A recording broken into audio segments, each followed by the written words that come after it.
Good morning, Douglas. It's a pleasure to visit you here. So, start. Why did you choose teaching as your career?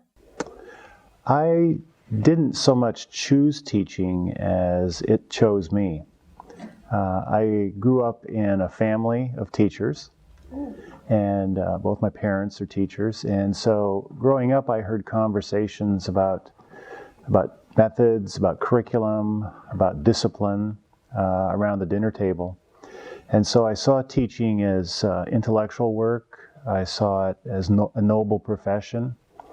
And I saw it as something that mattered and had impact in the world. And so it seemed natural to me and comfortable to move in that direction. It's kind of a dynasty of teachers in your family? Yeah, a dynasty, that's a good word. Not only my parents, but I have some great-grandparents and several generations back were also teachers. I also went into teaching because I was interested in coaching sports. And in America, to coach youth sports, at the time, you needed to be a teacher. And so I saw teaching as a way to really pursue my main passion, which was coaching several high school sports. And so when I went off to college, immediately I went to the teacher preparation department and signed up and really planned on becoming a teacher so I could coach. Oh, good. What languages do you speak, and how do they help you in your life or work? Well, I speak English only, one language. Like many people of my generation in the U.S., a second language was not required for study in the schools. And so I just used the language of my home and community and the area that I lived in. I wish that there had been an expectation that I learn a second or third language, but there wasn't. But I use the English language extensively in my work as a professor. I speak to audiences often, daily, both in classes and in my travels and at conferences and meetings like this. So, the spoken command of the language is expected, and being able to do it at a fairly high level. I also use my command of English in writing. As an academic, I'm expected to write articles, chapters, books, and so on. So there's a high premium on my being able to use the English language well in the publishing world as well. I ask it because in our country, if you know more than one language, you will be more success in your work, on your life. For example, Russian, Kazakh, and English, it's really good. It is. I really admire and respect the multilingual abilities of students here in Kazakhstan and elsewhere in the world. There's a great deal of research that suggests if you know more than one language, you're advantaged in some ways in your thinking and your abilities to learn. And so I wish I had that extra strength. Our university also practices this. We learn 3 languages. What is the main differences in education sphere in Kazakhstan and American education sphere? Well, I think there are some differences. I think there are many similarities too. The most apparent one to me is that there's a lot of good teaching and learning going on in university settings, regardless of where they are. I think one of the differences in teaching is the amount that faculty do at Kazakh universities. They teach many more hours a week than those in America. And I think that's one of the major differences that I see in terms of teaching at the university level. When it comes to research, I think that faculty in America are expected to do more research to keep their job and to earn more pay. than many of the faculty I've talked to here in Kazakhstan. And so I think research is also another difference, the research expectations. Related to research, I think that students in many American universities are expected to learn to do research earlier in their studies than here in Kazakhstan.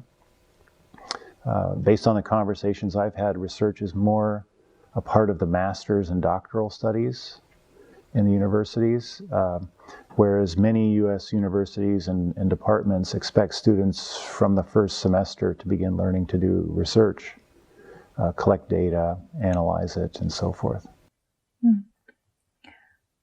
Do our students differ from American? I think they're very similar. They're great people.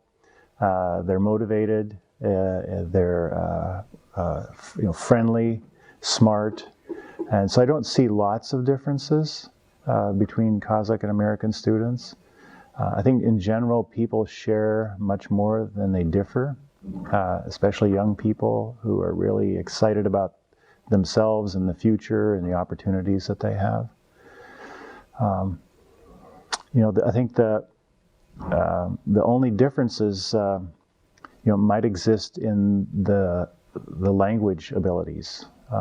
Here in Kazakhstan, students most are fluent and functional in 3 languages at least.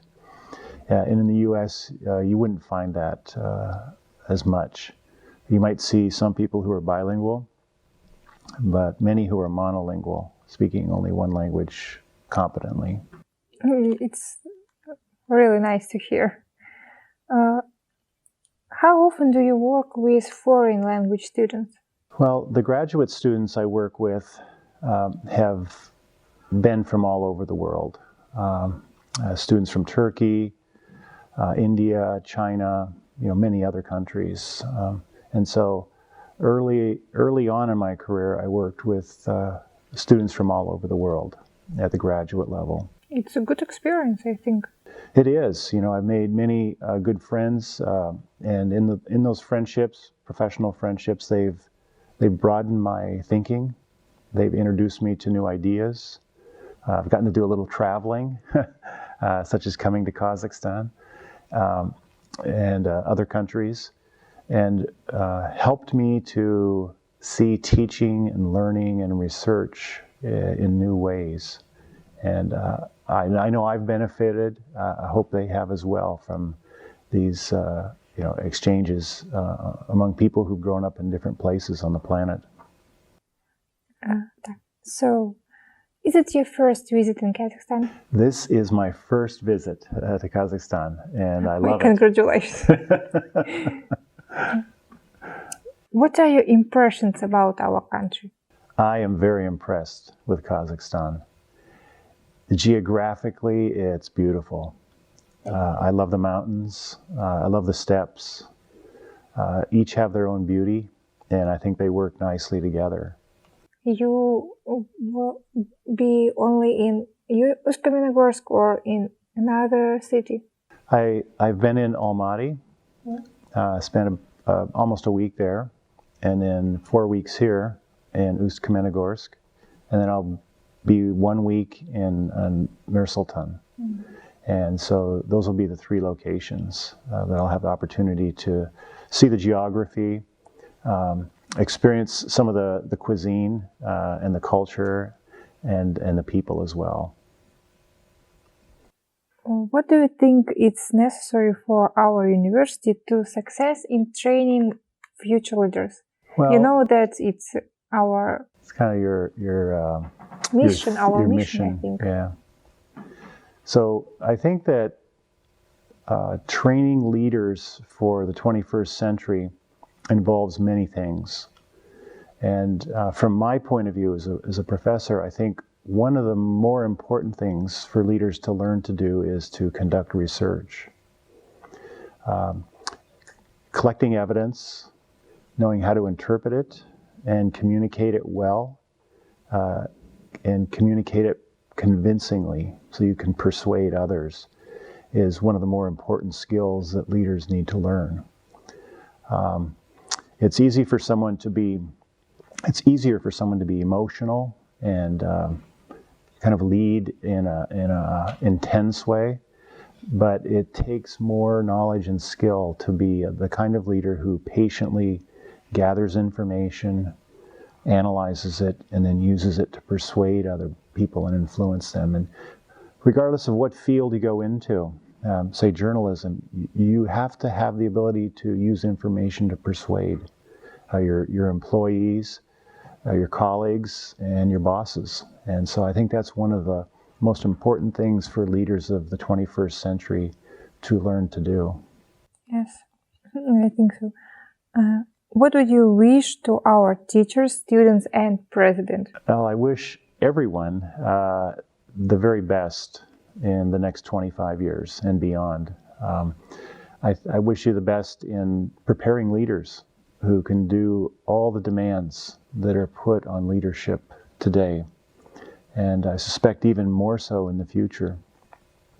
I think there's great opportunity these days for those who are willing to step up and take the initiative and lead in a way that really serves the interests of others, to be a kind of servant in the way they lead and listen to people, learn from them, and be willing to make decisions that are based on the best information available.